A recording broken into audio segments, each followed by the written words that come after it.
Welcome to Kids Story House. Hello everyone. Today we are reading When I Was 8, a book about residential schools. I knew many things when I was 8.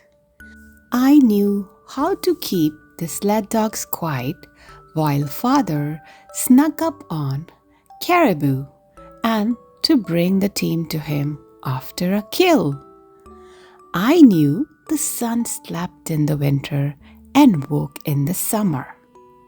And I knew that when the sun warmed, Arctic Ocean shrugged off its slumbering ice, we would cross it to trade furs with the outsiders.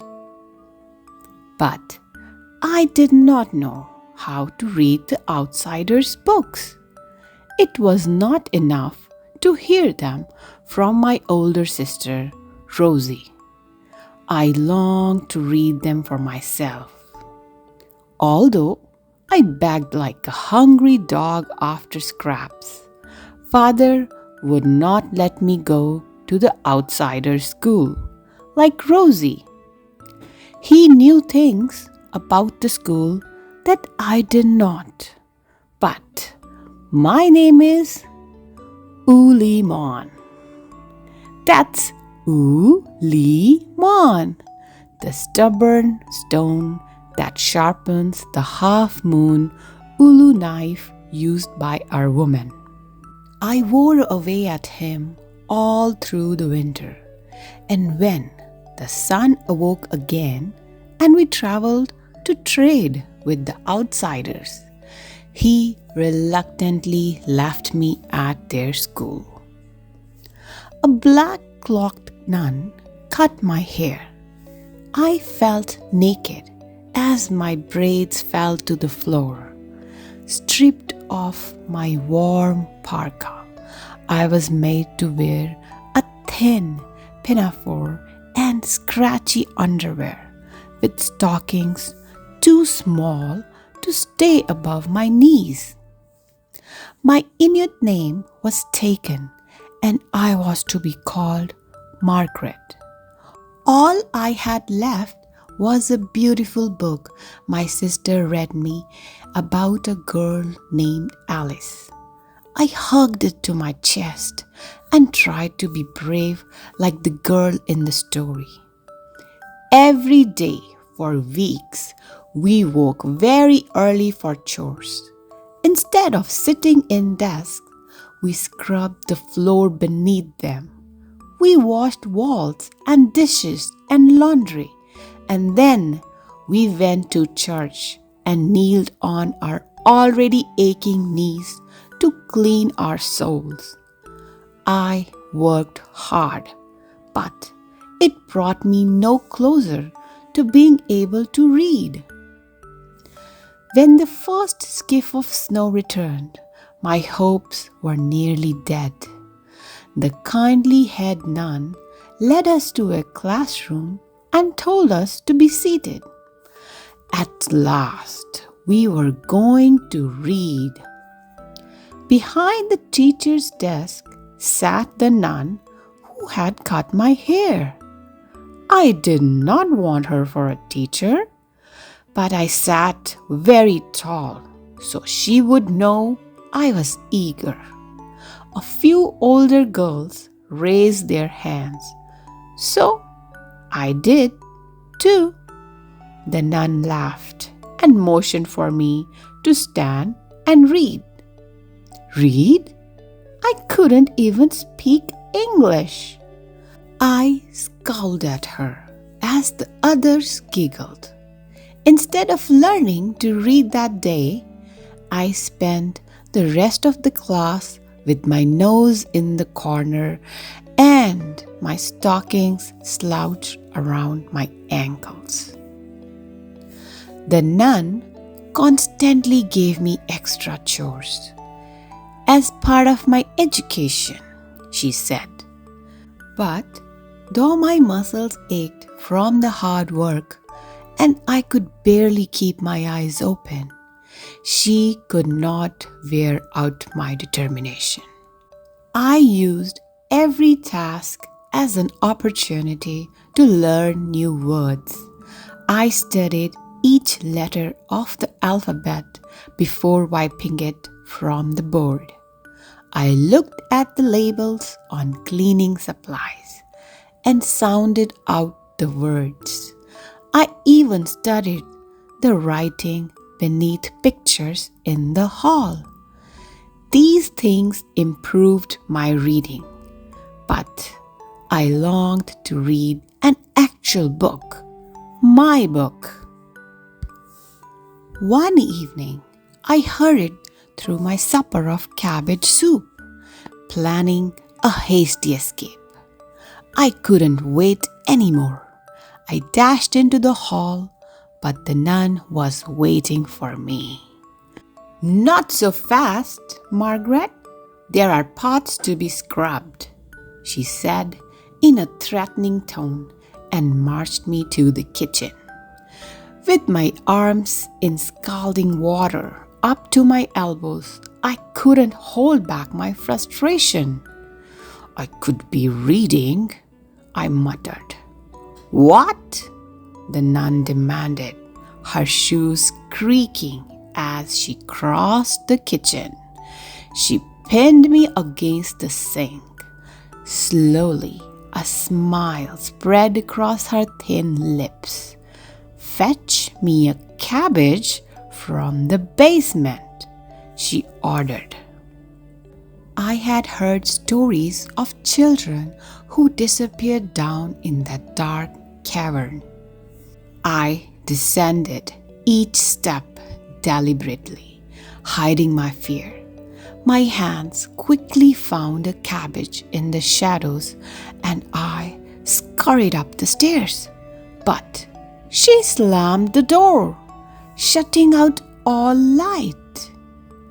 I pulled the handle. It was locked. A scream built in my chest, but I held it in. I closed my eyes, pulled up my stockings, and breathed deeply until I could feel my father's presence. He wrapped his arms around me in the darkness, and as I spelled out my Inuit name to him, whispering, "Olemaun,"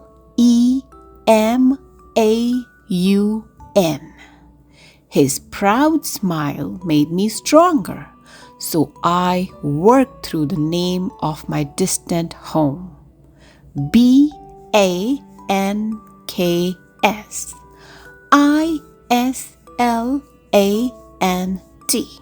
Banks Island. I spelled many things from home and was staring on the title of my book, ALI, when the door opened. I squeezed past the nun and returned to the sink.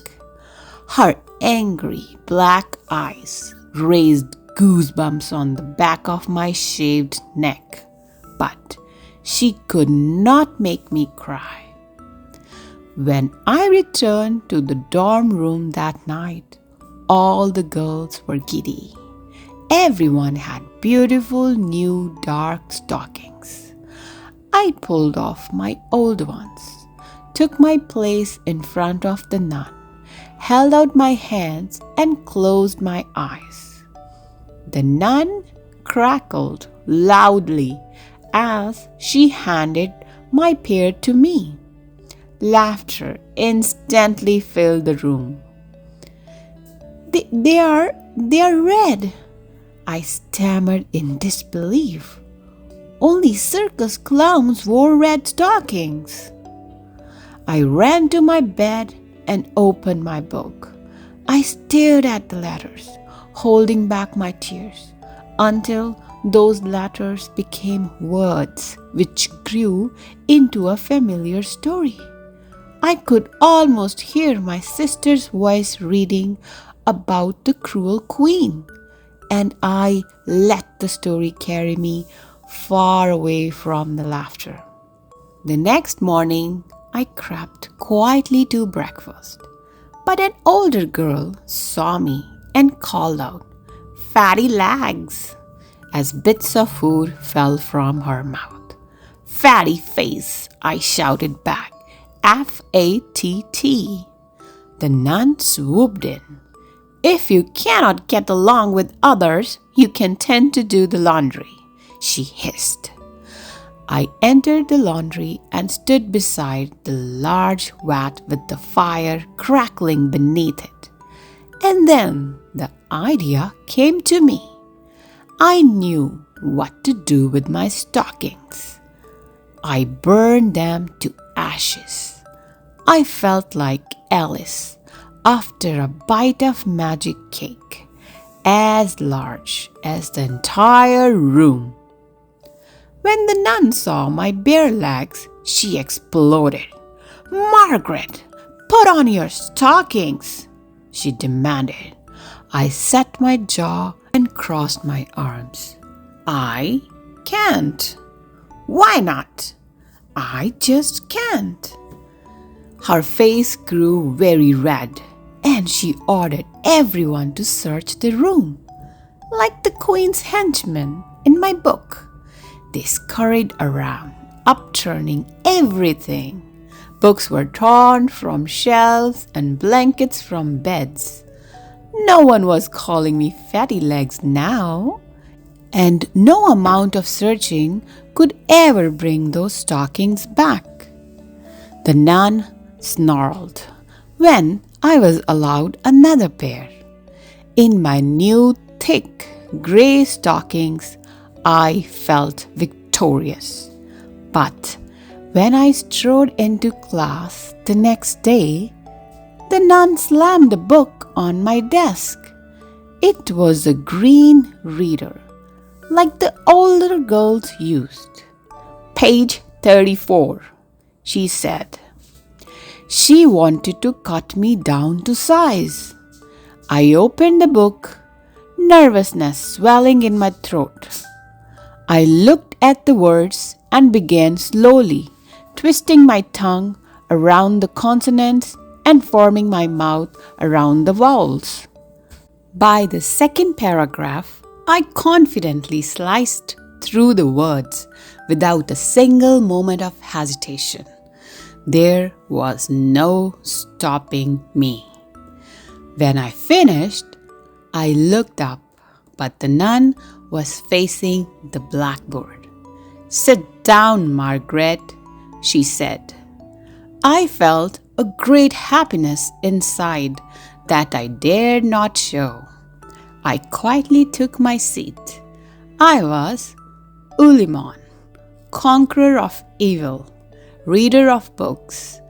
I was a girl who traveled to a strange and faraway land to stand against a tyrant like Alice.